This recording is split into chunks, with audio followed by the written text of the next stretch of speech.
Hi everybody. So the second act of our presentation is going to be tips and tricks, I would say, about translating animal to human information on oligos. Well, some examples of recent FDA-approved oligos, a lot of it is focused on rarer diseases. For example, here we have spinal muscular atrophy, we have familial hypercholesterolemia. But there's a lot of antisense oligo work that's going on in the field of viral suppression as well. And in fact, this work has been considered pioneering work regarding the cross-species extrapolations, where a lot of the developments were made.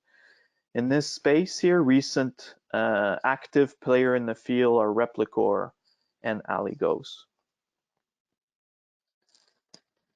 What are the oligos? What are some of the pharmacokinetic characteristics of the oligos that we often develop?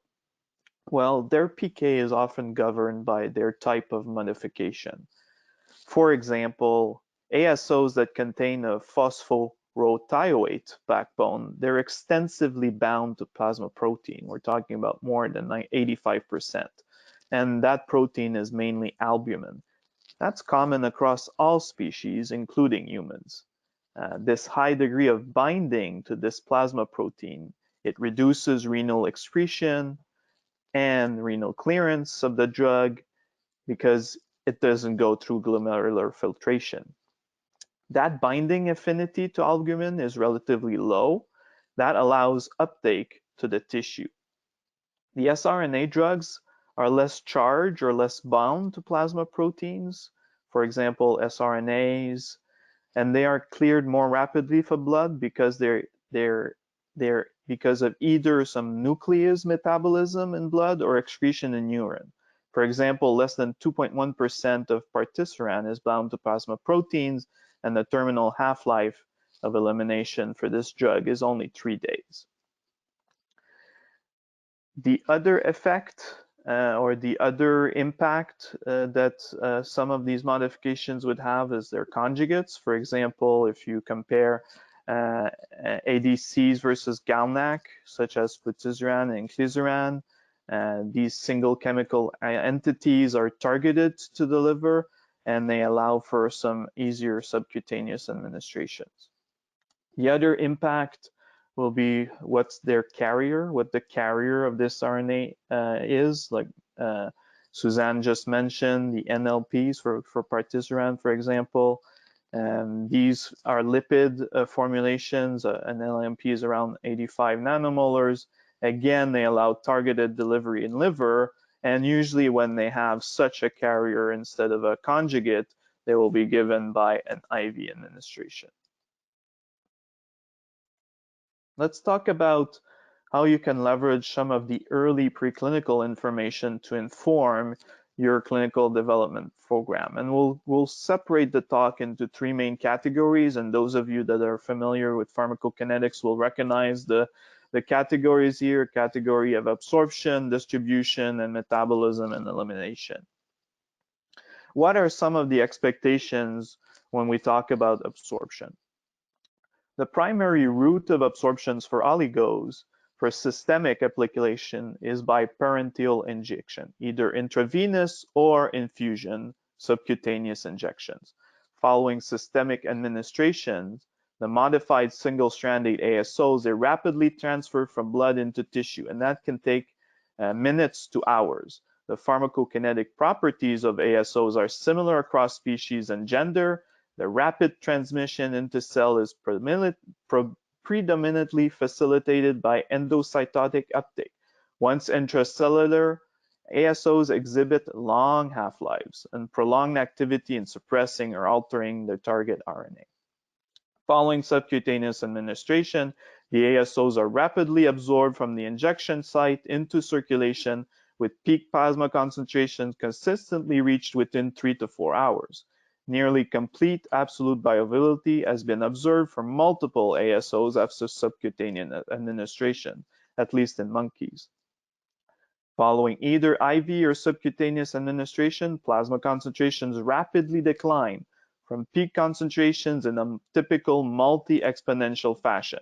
This is characterized by a dominant initial rapid distribution phase where the drug transfers from circulation into tissues in minutes or hours, followed by a much slower terminal elimination phase where the half-life can go up to several weeks.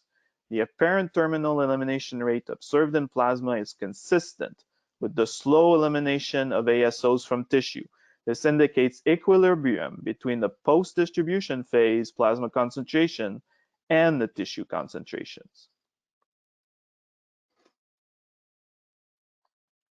What happens when you have some incomplete sampling profiles between your subcutaneous and IV terminal phases?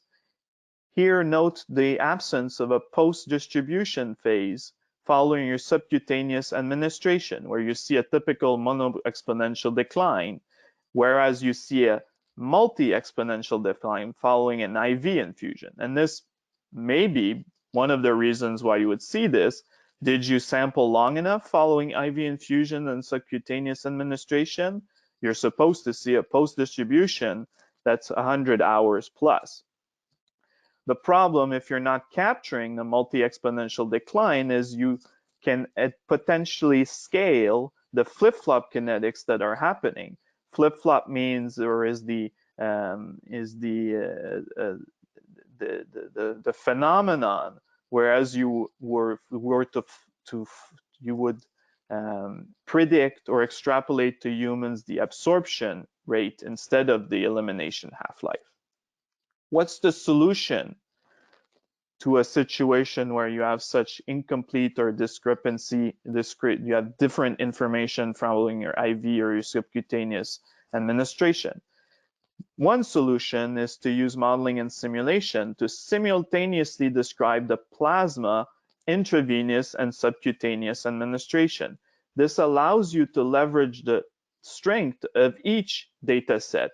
In this case, you could have the pre-systemic absorption compartment, that mono-exponential phase after subcutaneous data, inform the initial pre-systemic disposition, and then you can have the IV data where you see in the prior slide a more slower half-life, or this two-phase distribution, inform the systemic elimination of the drug. Let's move on to distribution once the drug has been absorbed. What are some of the information we can get from that? Well, it's fairly consistent across species that the partition ratio between the liver and the post-distribution plasma concentrations are similar. And it's about 5,000 to 1 for a lot of these modified ASOs. Therefore, the post-distribution plasma concentrations are expected to provide a surrogate for tissue exposure in humans. The ASOs that contain this phosphorothioate backbone are extensively bound to plasma protein, as I just mentioned, and albumin, again, is the biggest culprit in this drug binding. The protein binding to albumin is relatively low affinity. That prevents the loss of the drug to renal filtration, yet it still facilitates uptake to tissues. The plasma protein binding is not saturated at clinically relevant doses because of the large capacity of binding to proteins in plasma. In contrast, the oligos that lack a charge or that less extensively are more weakly bound to plasma protein, such as peptide nucleic acids or unmodified sRNAs, they exhibit more rapid clearance from blood, primarily due to either metabolism in blood or excretion in urine.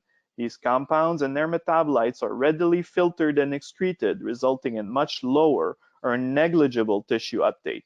For these reasons, the kidney, the organ with the highest concentrations of these oligos, is the primary organ of distribution, but it's still very low concentrations. Thus, an appropriate and balanced plasma protein binding profile is required for broad and significant delivery to tissues and cells systemically. The ASOs are if the ASOs are either too tightly bound or not bound enough to plasma protein, that will result in poor distribution properties. For all animal species evaluated, ASOs distribute broadly into most tissues, with the exception of the central nervous system after systemic administration.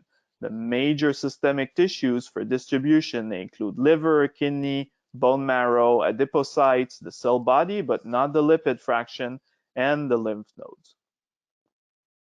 So what happens when we have different post-distribution phase profiles between our plasma and tissue? Here we have an example of a BQL effect, where the sampling in plasma up to 24 hours above BQL, but after 24 hours drops below BQL. We therefore don't have this long post-distribution equilibrium phase appearing in our data.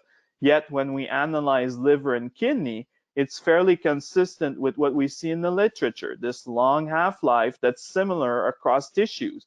And that's certainly much longer than the half-life that we see in plasma. So if we were to take our value of 10,000 and divide it by 5,000, which is our plasma partition ratio, we would get about 2 nanograms per ml in plasma. So no wonder we don't see it. It just falls below our detection limit. What do we do in these situations to reconcile these different kinetic profiles between plasma and liver? Well, it turns out the answer, once again, is to use modeling and simulations to simultaneously describe the plasma and the tissue. Again, that allows you to leverage the strength in each data set. You can have the pre-systemic data, like we saw before, inform the absorption rate and the bioavailability of the drug. You can have the IV data inform the systemic distribution, and you can have the tissue data inform the slow, long terminal half-life. So each component of each data set contributes to the overall picture of the plasma distribution and the tissue distribution kinetics. What about metabolism and elimination? How can we use some of that preclinical information when we consider our clinical development program? Well, turns out it's fairly easy. The post-distribution profile scales approximately by body weight from monkeys to humans. And you see that in this table that I presented here for a series of ASOs that shows that the monkey and human C trough are fairly consistent. They're fairly equivalent when you scale the drug on a milligram per kilogram basis. And the reason for this is the consistent, predictable clearance across species. The clearance increases directly proportional to body weight across all of these species. So if we do some allometric scaling, we get similar plasma distribution phases and kinetics across sequences and between species, except the mice. You see here the mice is a bit of an outlier in this graph. And in general, in fact, rodents are more sensitive to class-related pro-inflammatory effects of ASOs compared to primates. That includes humans, and therefore they're not considered an appropriate species for the calculation of systemic safety margins. So not only is there a kinetic reason why they don't behave the same, their clearance is a bit of an outlier. There's also a relationship to toxic events where they're more sensitive. Therefore, they're not generally considered a good species. As seen in the previous slide, the pre-K scales by body weight from monkeys to humans.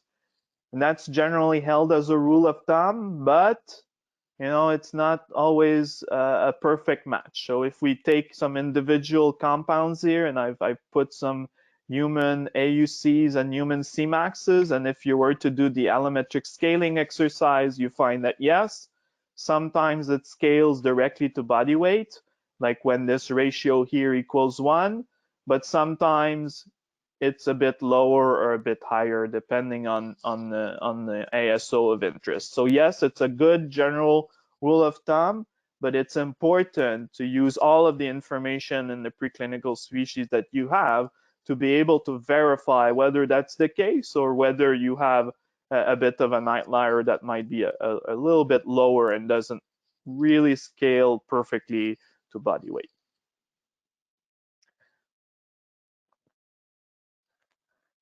Understanding how ASOs traffic into and within cells has the potential to improve ASO design and ultimately lead to more potent ASO drugs. In vivo experiments in mice demonstrated that slowly infused drugs systemically in vivo result in a substantially greater uptake in the liver compared with bolus administrations, implicating a saturable uptake process.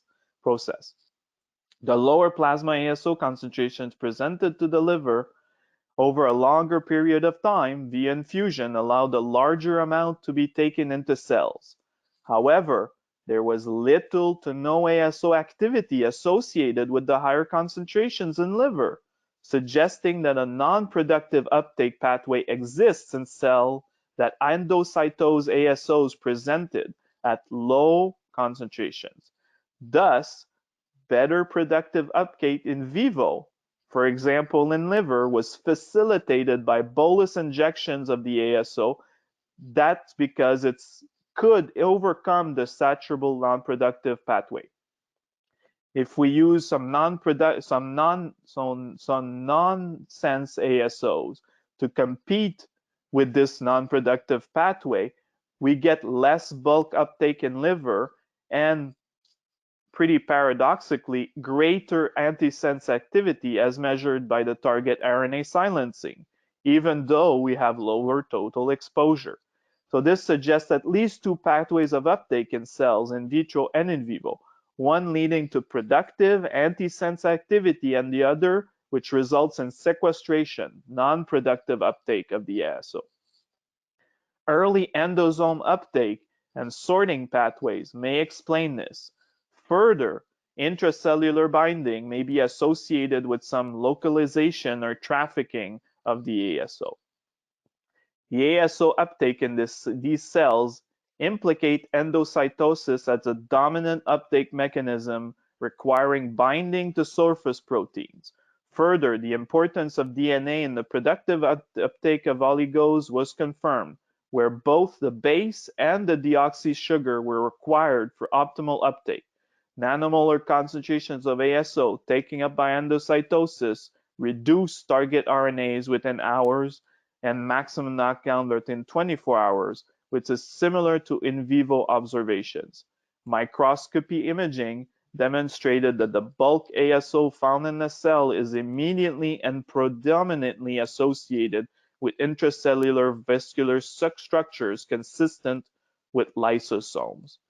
Recent progress in identification and utilization of ligand conjugation strategies confirm that potency can be substantially improved through more efficient uptake in the target cells.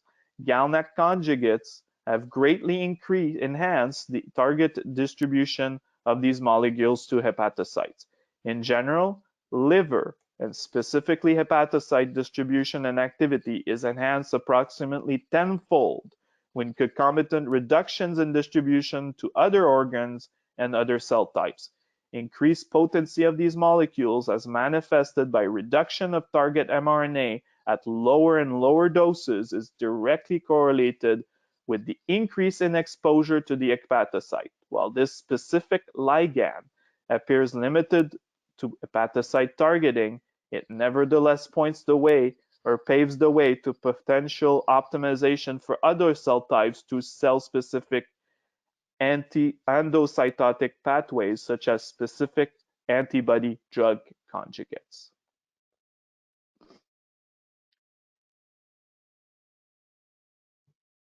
What is the third pitfall that we see when we're talking about metabolism and elimination is assuming that the half-life of the ASO and the effect are directly related. That's just not the case. The time course for PK sampling of the sRNA can be shorter than the ASO, but the time course of the PD sampling can be longer.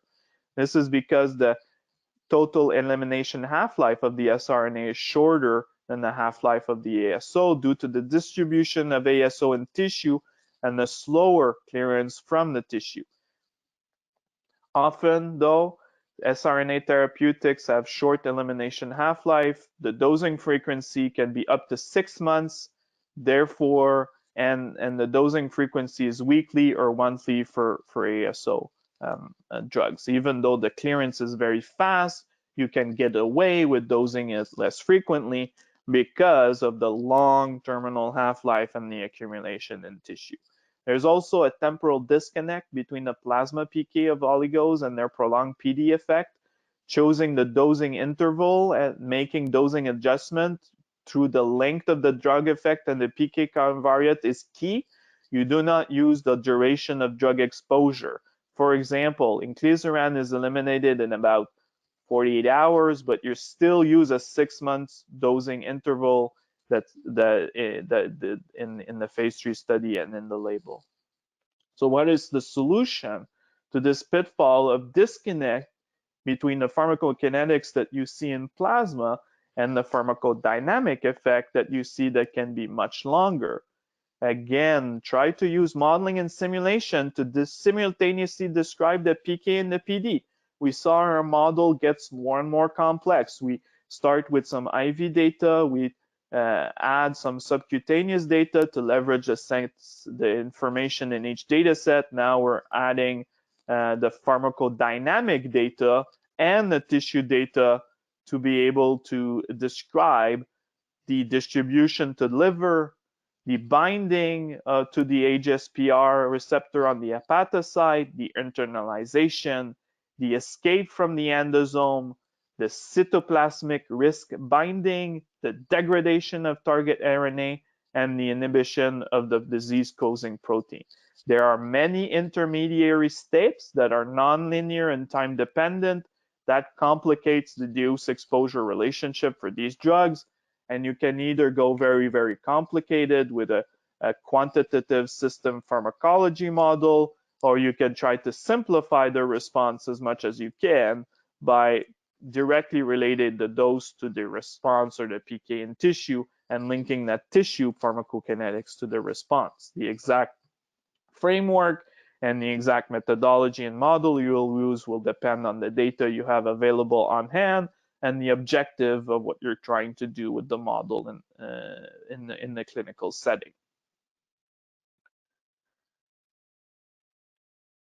In summary, how can preclinical information inform the clinical pharmacokinetics? In terms of absorption, beware the flip-flop. You have some possible terminal phase bias. It can appear faster than what it actually is. And to be able to model that correctly or account for that correctly, you need to decouple the absorption component, the bioavailability, to the clearance component. And remember that your clearance component is the one that's going to scale directly to body weight across preclinical species. Second of all, in terms of distribution, remember that your drug will rapidly, extensively distribute to tissue after dosing. Your plasma post-distribution PK will scale by body weight from monkey to humans, and your tissue concentration between monkey and humans will be similar on a milligram per kilogram basis. Again, because of that linear proportional relationship between body weight and clearance across preclinical species. In terms of metabolism and elimination, really we have predictable clearance. Our clearance increases directly proportional to body weight, but you have to remember the non-linearities which might be present when the ASO gets transferred to the tissue. There might be some saturation kinetics happening during the mechanism of cellular uptake. There's often a temporal disconnect between your plasma PK of your oligo and their prolonged PD effect.